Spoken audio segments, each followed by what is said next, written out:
وَجَعَلْنَاهُ هُدًى لِبَنِي اسرائیل، وہ بھی ہدایت تھی اسرائیلیوں کے لیے. وَجَعَلْنَا مِنْهُمْ أَئِمَّةً، اور ہم نے بنایا ان میں امام.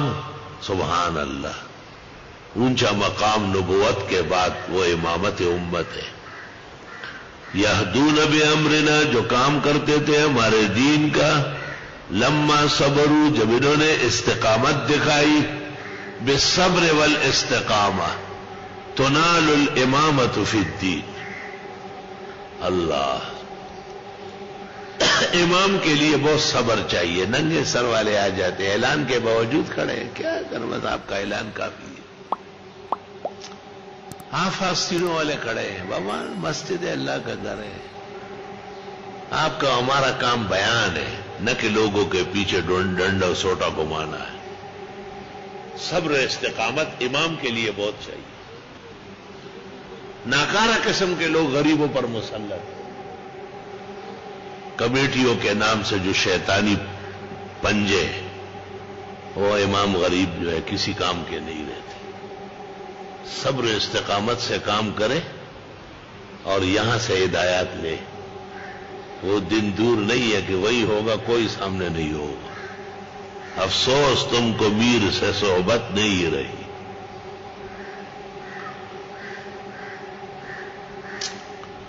اللہ، میں نے یہاں عید کے لیے اعلان کیا. کمیٹی کا ایک پیچھے آیا، مجھے کہتا آپ کو اعلان کرنے کا حق نہیں ہے، یہ ہم آپ کو کہے تب آپ اعلان کریں. ایسا زمانہ گزرا.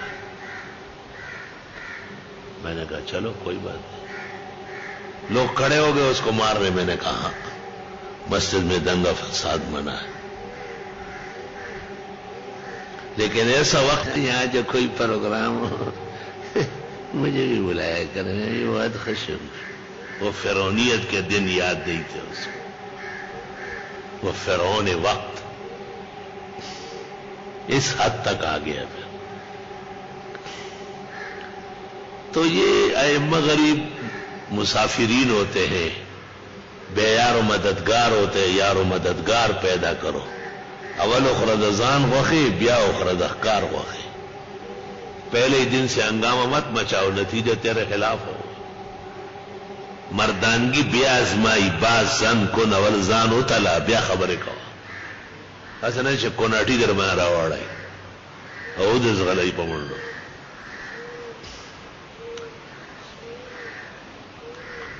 دا آسان کار نه، دا اللہ پا خاص فضل و احسان کی.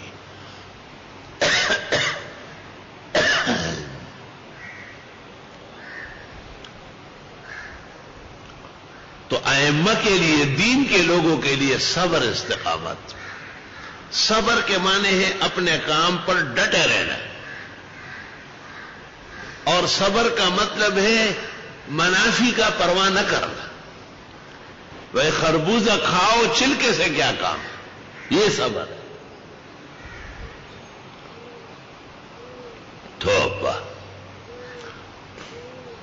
قسم قسم کی سازش ہے. تبلیغ کے بہانے سازش، تبلیغی جماعت، تبلیغی ریلے پیلے، تبلیغی تعلیم، سب اماموں کا. امام کا درس قرآن روکتے ہیں باقاعدہ. کراچی میں ایسی جگہ ہے، کہتے ہیں ہمارا نظام چلے گا. تم کون ہو تمہارا نظام؟ تم تو عوام ہو محلے کے، تمہیں حق کیا ہے؟ امام قرآن کا درس دے رہا ہے، مسائل بیان کر رہے ہیں، بھئی یہ تعلیم پوری ہے. جا تو تبلیغ نصاب اپنے گھر میں پڑھ.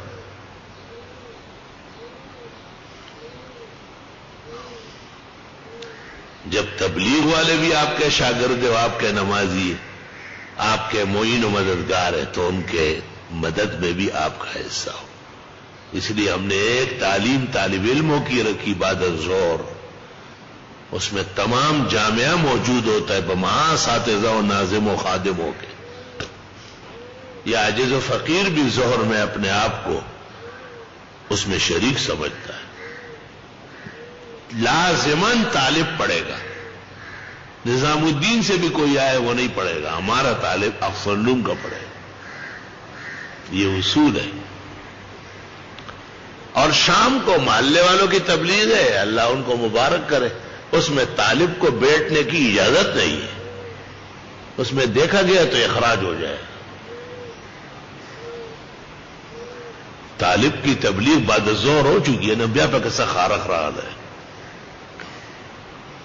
یہ اس کے مطالعے اور تکرار کا وقت ہے. اس کے لیے آپ نے داخلہ لیا ہے, تبلیغ کے لیے نہیں لیا ہے. اور تبلیغیوں کو چاہیے کہ دورہ تفسیر پڑھے. رمضان کا مہینہ ہے اور لکئی پزان رواڑے یا بار روان شی ٹڈو. پیغمبر رمضان میں اعتکاف کے فضائل بیان کرتے تھے, یہ لوگ اعتکاف کے خلاف فضائل بیان کرتے. کون سی تبلیغ ہے؟ تبلیغ دے کنٹرول کا نہیں خبر ہے تو نہیں. ہاں, تبلیغ علماء اور علم کی روشنی میں ہو. دین کی تعلیم ہمارے معلومات اور خدمات کا حصہ ہے الحمدللہ. اور تبلیغ قرآن کے درس علماء کی مخالفت کے لیے ہو تو شرارت اور شیطانوں کا جرم اٹھے,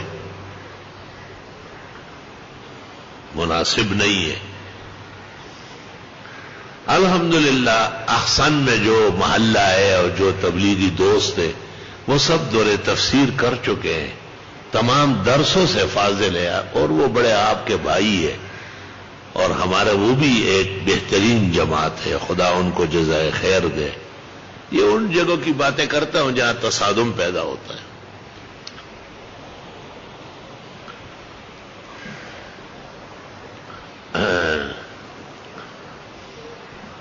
فرمایا ہم نے ان کو امام بنایا اور یہ دین کا کام کرتے تھے صبر و استقامت سے.